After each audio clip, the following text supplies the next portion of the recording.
Back to Metabolic Mindset, the podcast where we don't do dogma, we do physiology. Today we're going to be discussing zone 1, zone 2, cortisol, and pro-metabolic fat loss principles and exercise tools. If your goal is fat loss and muscle retention, I think this podcast might help you a bit, might change how you train. Content in this podcast is intended for educational and informational purposes only. It is not personalized nutrition advice, it's not medical advice, and it's not a substitute for working with a qualified healthcare professional. The opinions here expressed are my own. They don't represent the views of my employer or any professional organizations. I'm Shara. I'm a registered dietitian, and I have a pro-metabolic approach to nutrition, and this is Metabolic Mindset. So let's start with this. Your body does not lose fat because you punish it into doing so.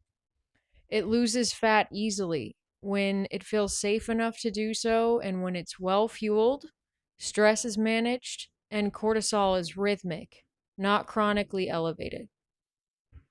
In a pro-metabolic physiology, stress is adaptive in small doses. We do view it as adaptive. We realize that you need cortisol in certain situations, but we do not want chronically elevated cortisol. Chronic stress is a fat retention signal, which makes sense. If you are chronically stressed in the woods and being chased by a grizzly bear, you would want to retain some of your energy stores, i.e., fat. Exercise is a form of stress that can be very adaptive, but sometimes people overdo it and it's not adaptive. So, here are some examples of stress induced training.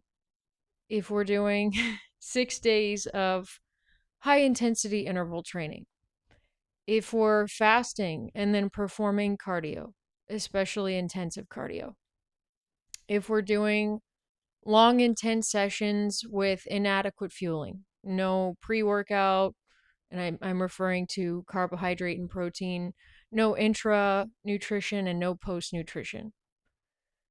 High caffeine intake with low sleep. Who hasn't done this? Just powering your way through a workout on an energy drink or ungodly amounts of caffeine. We don't want to do that.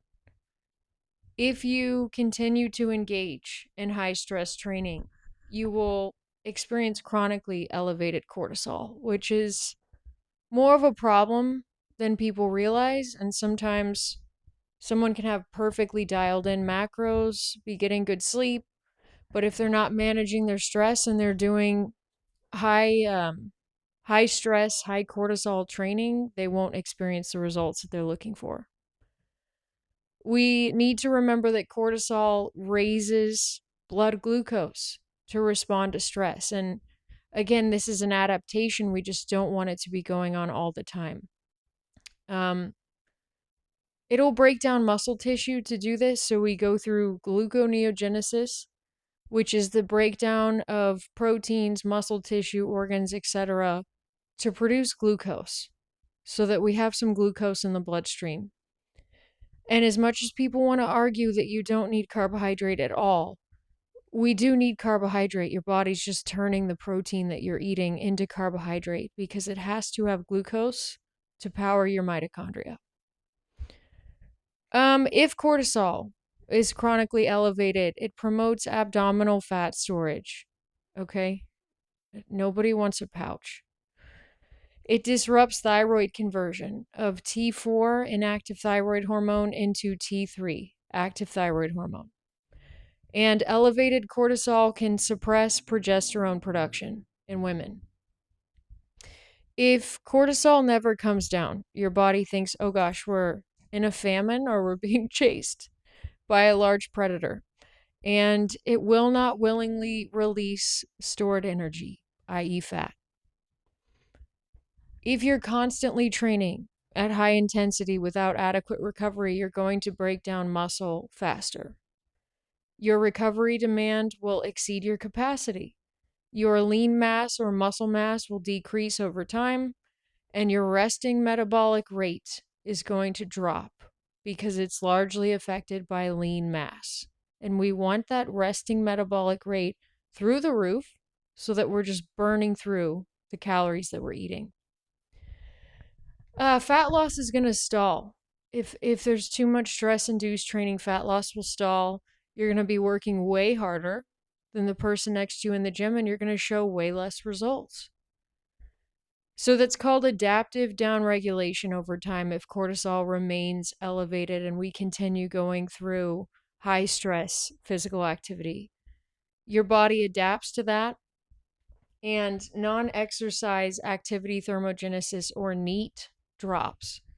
So NEAT is going to refer to all of the energy or calories that are expended for everything we do that's not sleeping, eating, or structured exercise. So this is a lot of things. It's like walking to work, gardening, cleaning, fidgeting, shopping, running after kids. It's a significant component of your daily energy expenditure, and it largely impacts weight management. There's a lot of times where someone will switch from a job where they maybe move around quite a bit to a desk job, and you see NEAT go way down. When cortisol is elevated, we will naturally drop down our NEAT activity. Thyroid output drops, your reproductive hormones drop, and sleep quality drops when cortisol is elevated. The body is incredibly efficient at defending against perceived stress. So what actually works? I think we've pretty well established that you don't want to be doing high stress activity. Zone 1 and Zone 2 cardio are incredibly pro-metabolic when they're programmed correctly. So Zone 1 is very light movement, very, very light. You could nasal breathe easily. You could hold a full conversation. Examples of that would be like leisure walking, just a slight incline treadmill walking, easy cycling, slow hiking, gardening, these types of things. Zone 2 is slightly harder, but it's still conversational. If you can't hold a conversation, you're likely above Zone 2. Breathing in Zone 2 is slightly elevated, but it's controlled. You shouldn't be so out of breath that you're like skipping breaths or breathing in super deeply and then catching up with short breaths. And you're primarily using fat as fuel, which is good, right? Zone 2 examples would be like brisk walking, light jogging, moderate cycling, and rowing at a steady pace. Those are just examples, obviously. Zone 2 is incredibly powerful for fat loss. So it improves mitochondrial density. It increases fat oxidation capacity. It improves insulin sensitivity. It reduces systemic stress compared to HIIT training. And it can be sustained without hormonal crash. It also, in my experience, does not greatly increase someone's caloric needs. So if we're doing a lot of Zone 1 and Zone 2 training, we don't see this massive increase in appetite. So it's great for just slowly losing weight over time. So let's talk about the physiology. Studies consistently show that moderate aerobic exercise improves cortisol rhythm. Chronic high-intensity exercise without recovery elevates baseline cortisol. Zone 2 training improves mitochondrial biogenesis, or creation of mitochondria. Improved mitochondrial function enhances fatty acid oxidation. We want that. Lower baseline cortisol, improved insulin sensitivity, better mitochondrial density, all good things. And it's literally the opposite of burning yourself into the ground. It's taking it pretty easy. All right. Arguments against Zone 1 and Zone 2. So let's be fair. It doesn't burn enough calories is a really common argument. Yeah, per minute, it does not burn as many calories as super high intensity exercise. But it doesn't spike the hunger in the same way. It doesn't tank recovery. It doesn't completely replete liver and muscle glycogen stores. And it doesn't reduce NEAT that non-exercise activity thermogenesis that we want to keep high throughout the day, zone 1 and zone 2 cardio does not drastically alter NEAT. Fat loss is not about the biggest calorie burner in 1 hour. It's much more important to have good physical activity throughout the day, and the total daily energy balance is more important without metabolic suppression. So, how can I move my body throughout the day in a non-stressful way without tanking my metabolism is what we're after. HIIT training burns more fat. No, actually, HIIT training burns more carbohydrates acutely. Zone 2 increases your body's ability to oxidize fat. Most people are trying to burn fat and don't want to feel like they're burning themselves out every single day. So I would argue that zone 1 or zone 2 is much better for fat loss long term than doing these acutely stressful workouts that, yes, will burn a ton of calories and a lot of carbs, but might be stressful for the system the rest of the day. What else? Higher intensity training can be useful sometimes, so I don't want this. This podcast has been a little negative, but it's not anti-intensity. So we do want to do higher intensity stuff sometimes. It does have benefits. It improves your VO2 max. Fantastic. It builds power if we're doing like explosive types of movements like sprinting. It increases anaerobic capacity.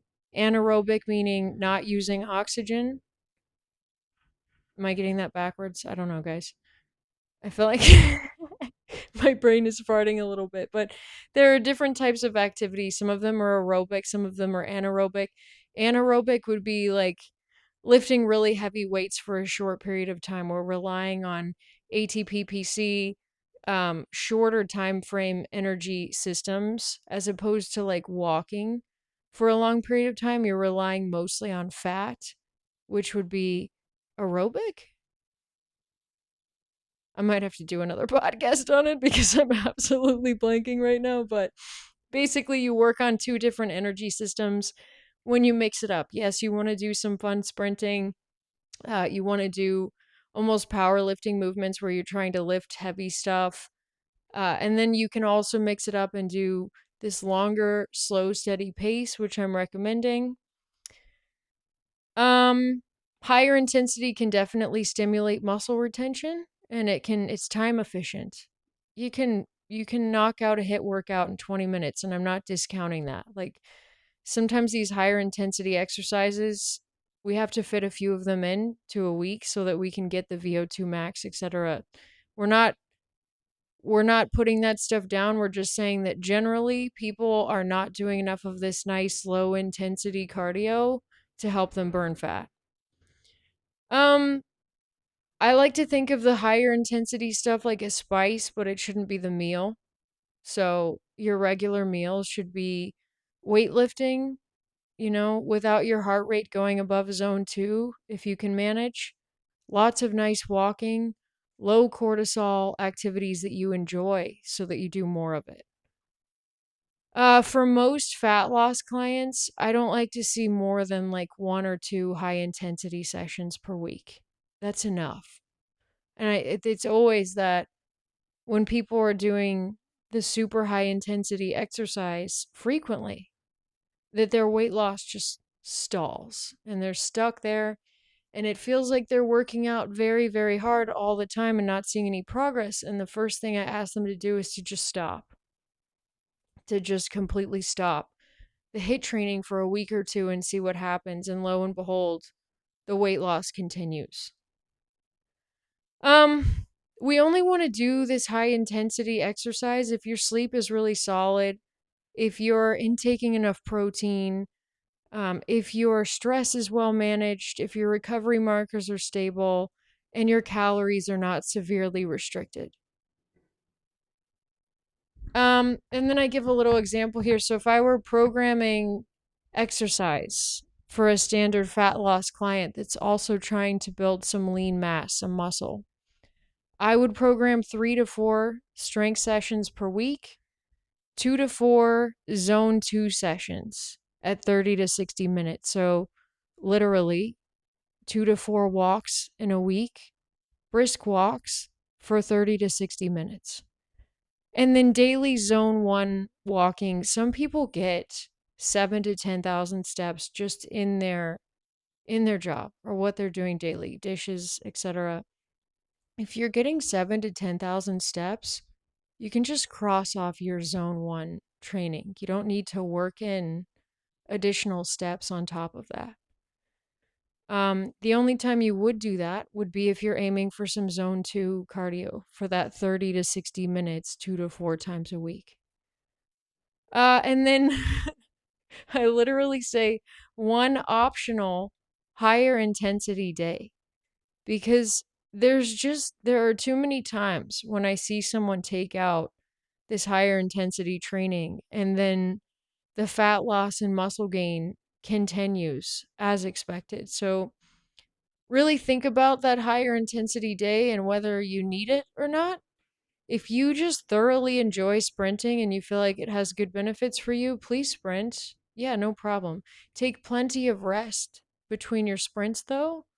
Go all out on the sprint or the box jumps or whatever it is for you, but like rest plenty and make sure that your body's capable of doing that. Make sure you feel good before you go do sprints. Don't drag yourself out onto the track at 5 a.m. when you're tired and underfueled and force yourself to do sprints. It's going to backfire massively. In terms of fueling appropriately, have some pre-workout carbs and protein. And then I like to just tell people to eat a meal after they train, especially if it's intensive training. Replenish carbs, have some protein. And usually I'm not talking about like one apple and some collagen peptides. I'm talking about have a potato and some chicken, eat something. Protein 0.6 to 0.8 grams per pound of body weight. And if your body weight is exceptionally high, you want to do grams per pound of ideal body weight. You can go all the way up to 1 gram per pound, by the way, if someone is, for instance, feeling really, really, really hungry and they have a lot of training going on. That extra protein can help them to feel satiated. If you find yourself getting too close to your calorie goal and feeling like you need to go over, you can slightly increase your protein to 1 gram per pound, but there is really no need to go over that. If you're confused about pre and post nutrition, eat carbohydrates around the time that you're training. I know that sounds reductive, but we are going to utilize those carbohydrates. So if you're about to lift or run, eat carbs. You want glucose in your bloodstream so that you can run and lift. Post workout, we need to replenish liver and muscle glycogen. And this is another time when cortisol will start raising. If you don't replenish that carbohydrate post workout, we have no circulating blood glucose.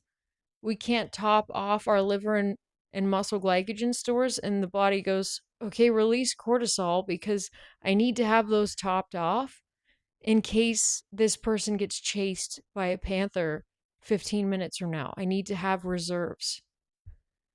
I feel like I say this every podcast. Please sleep. Protect sleep like it's your job. So many people sleep like 5 hours a night and then they go, I don't understand why I'm not losing fat. So a lot of times you can start someone with just 3 regular meals a day and asking them to get 8 hours of sleep, and there's not much nutrition counseling you have to do beyond that because everyone starts improving when they actually sleep and eat 3 meals a day. So if you're not doing that, aim for that first, and the rest of this is kind of minutia. Signs you're overtraining or underfueling. Okay. If you're waking up at 3 to 4 a.m., there can be a lot of causes for this. It's a blood glucose dip. and you see it a lot in pre-diabetics and diabetics.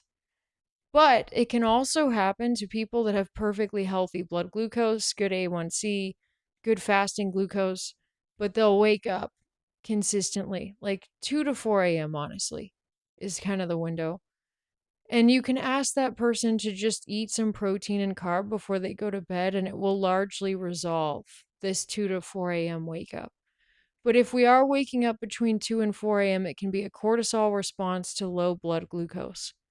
And it's also a sign that you might be overtraining. So consider a late night snack before you go to bed. If you have elevated resting heart rate, it can be a sign that you're overtraining and you need some rest. You should not have a resting heart rate of 100 beats per minute. Decreased libido, there's a lot of things that can affect libido, but if you have a decreased libido, consider the fact that you're doing 6 HIIT training sessions a week. Irritability. I would be irritable if I had to do 6 HIIT training sessions a week. And in this I have to be careful because there are unique instances where things like HIIT can be productive. Like back in the day when I had liver disease, I did a lot of HIIT to help resolve the liver disease and it cleared up pretty quick. I was also doing other things like a lot of black coffee, a lot of good water and electrolytes. Um, so I was otherwise taking care of myself, but HIIT training has, maybe I could do a podcast on like the benefits of HIIT training. You have to make sure that you're properly fueled for that HIIT training though. Boy was I irritable. having having to do 2 HIIT sessions a day. I was awful. Um Another sign of overtraining or underfueling is going to be midsection fat gain. And the last thing that someone wants to hear when they complain about midsection fat is for you to ask them to stop working out as intensively and to eat more calories. I've never not had an angry response to that. uh, so I'll explain these principles to that person, and they never believe me until they lay off of the HIIT training and they maybe just do a nice strength training or God forbid, a lovely stroll in the park. And then they start seeing that midsection fat disappear. But for those of us that have been improperly educated and told to train yourself into the ground, no excuses, whatever, never give up, all the slogans, just do it, whatever. It's very hard to process this and accept the fact that you might be underfueling yourself. You should eat some more organic Italian import pasta and like take a nap. That's hard. If your performance is declining, so if you're I was benching 25s, 25-pound dumbbells, and I was doing like 8 to 12 reps for a little while. And then I stopped getting as much sleep for my own reasons. It was my fault completely. And I noticed I had to move down to like 15s and 20s, and it felt terrible. And I'm looking at my journal where it consistently shows that I was doing 25s. Started sleeping again and eating carbs, and now I can easily do 40s for 8 to 12. So back on the progressive overload, you should be seeing improvements in the gym. You shouldn't stay the same or get worse. And it's an indicator that you've either driven yourself into the ground or you're not eating enough or sleeping enough. Craving stimulants. I just crave stimulants in general because I love stimulants, but if you find that you're just excessively drinking coffee, or having energy drinks or doing nicotine to excess, you have to look at what's causing that. And sometimes it takes literally like going on a camping trip or something and not having access to those things to realize how dependent on them you are. And I'm really not going to be the person that tells you not to drink coffee or have energy drinks, etc., because I do those things all the time. But if it starts getting excessive and you notice that you're reaching for your 5th cup of coffee in 2 hours, we might be a little overworked and underfueled. Try having a carb instead and see what happens. Why this whole framework works for body recomposition, just literally sort of a recap. Zone 2 is going to support fat oxidation. We want fat oxidation. Strength training preserves and builds muscle. Lower cortisol supports thyroid output all day long, your insulin sensitivity, your hormone balance, better sleep. So I say this sometimes, but muscle up and fat down. And if someone is going into workout, another thing I remind them of frequently is we're trying to train your muscles and not your heart every single time you go into the gym. Occasionally, you can try to train your heart and go for those sprints or you know, go for a long run if you enjoy it, especially people that like to run and it lowers their cortisol and they're chill. Yeah, just make sure you fuel appropriately. But for the most part, if you're going into a gym and picking up weights, you need to be training your muscles and not your heart. So you should not be out of breath and doing 20 repetitions of something. Pick up a heavier weight, move the weight and rack your muscles, and then take adequate rest in between sets and eat something. And you'll have better results than the person who's sitting there with a 5 or 10 pound dumbbell and doing 20 reps of something. That's a weird sort of cross training that doesn't really have any kind of result other than being frustrating and wasting time. All right, just bigger picture messages here. If your fat loss strategy feels like it's punishment, it's probably not suitable long term. The pro-metabolic approach is not about doing less. Sometimes it really does seem that way. But it's about what your physiology can recover from. And I think most of us are just so trained into restricting carbohydrates, restricting sleep, going all out, going all in 5,000% every day, that a pro-metabolic framework, sometimes when I teach people about this, they go, I don't know how to accept doing less than 5,000%. Try it. It's great. Yeah. Okay. The rest of this is just repeating myself. If this episode helped you reframe your approach to cardio and working out, please send it to a friend that's kind of living on the Stairmaster and just guzzling coffee. And this is my coffee right here. This is a big cup, honestly.